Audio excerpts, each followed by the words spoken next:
5 seconds. Start.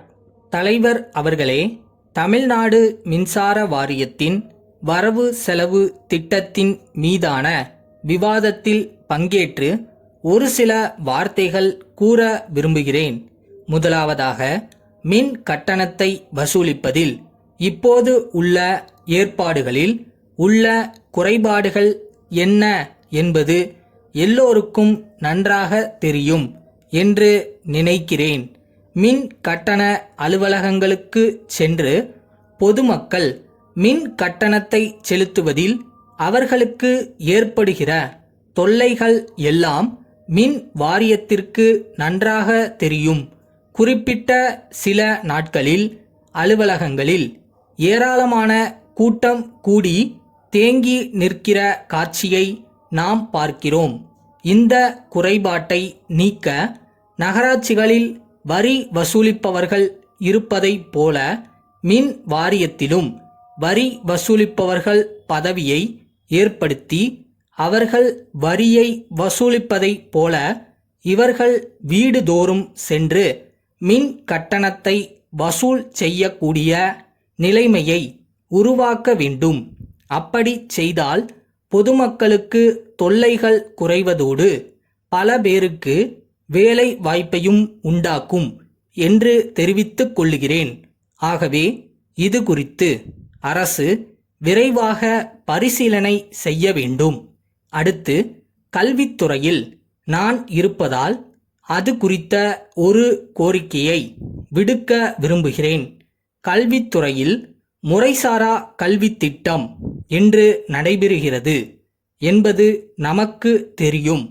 இது ஒரு நல்ல வாய்ப்பு என்பதை எல்லோரும் ஏற்றுக்கொள்ளுவார்கள்.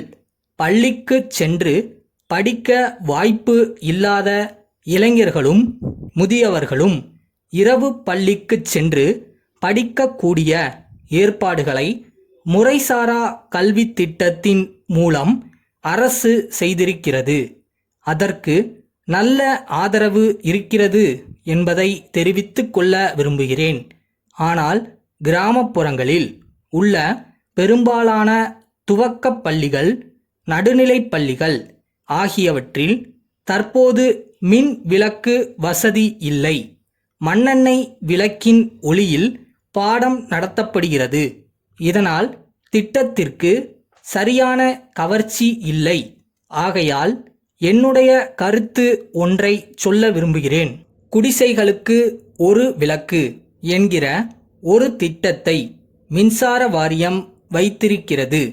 அந்த திட்டத்தின் கீழ் துவக்கப் பள்ளிகளுக்கும் நடுநிலை பள்ளிகளுக்கும் மின் விளக்கு வசதி செய்து கொடுத்து விட்டால் கிராமப்புறங்களில் முறைசாரா கல்வி சிறப்பாக நடைபெறுவதற்கும் இரவு நேரங்களில் கிராம மக்கள் வந்து படிப்பதற்கும் உதவியாக இருக்கும். ஆகவே இது குறித்து மின்சார வாரியம் பரிசீலனை செய்ய வேண்டுமென்று கேட்டுக்கொள்ளுகிறேன். சென்னை மாநகராட்சியில் சென்ற ஆண்டு சில பஞ்சாயத்துக்கள் சேர்க்கப்பட்டிருக்கின்றன. மாநகராட்சியில் சேர்க்கப்பட்ட பின்னர் அந்த பஞ்சாயத்துகளில் உள்ள மக்கள் அனைவரும் ஒழுங்காக மாநகராட்சிக்கு வரியை செலுத்தி வருகிறார்கள். அதன் பிறகும் கூட தெருவிளக்கு வசதிகள் செய்து தரப்படவில்லை. இது நியாயம் ஆகாது. இது குறித்து மின்சார வாரியம் பரிசீலனை செய்து அவர்களுக்கு உடனடியாக தெருவிளக்கு வசதி செய்து தர வேண்டுமென்று கேட்டுக்கொண்டு பேச வாய்ப்பு கொடுத்ததற்கு நன்றி தெரிவித்து அமர்கிறேன். மும்பை அற்புத மர சாமான்கள் கூட்டமைப்பிலிருந்து ஆமதாபாத் சிவாஜி நூலகத்திற்கு எழுதும் கடிதம். அன்புடையீர், தங்களுடைய 3ஆம் தேதியிட்ட கடிதம் வரப்பெற்றோம். தாங்கள் எங்களிடமிருந்து 100 அற்புத மடக்கும் நாற்காலிகள் அனுப்புமாறு கேட்டுக்கொண்டு உள்ளீர்கள். தங்களது கேட்பானையை ஏற்றுக்கொள்ள எவ்வளவோ விரும்பினாலும் இப்பொழுது அதை ஏற்க இயலாத நிலையில் இருப்பதற்கு வருந்துகிறோம். ஏற்கனவே எங்களிடம் அநேகம் கேட்பானைகள் நிலுவையில் உள்ளன.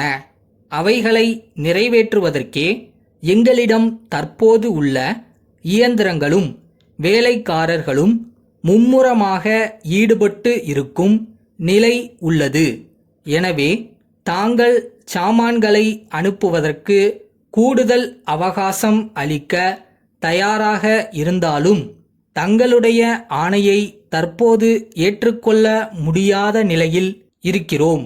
எங்களது அற்புத நாற்காலிகளுக்கு ஏராளமான கிராக்கி இருப்பதால் நெருக்கடியை சமாளிக்க இங்கிலாந்திலிருந்து ஒரு புதிய இயந்திரத்தை பெற முயற்சித்து கொண்டு இருக்கிறோம்.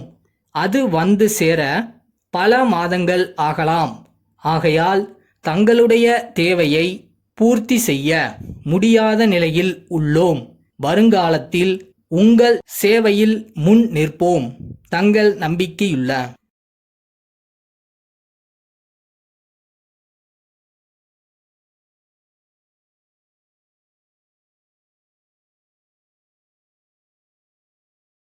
இதுவும் பாக்ஸிங் மாதிரி தான். அடிபட்டு கீழே விழுந்தா தோத்துட்டோன்னு அர்த்தம் இல்லை, மறுபடியும் எந்திரிக்காம விட்டாதான்.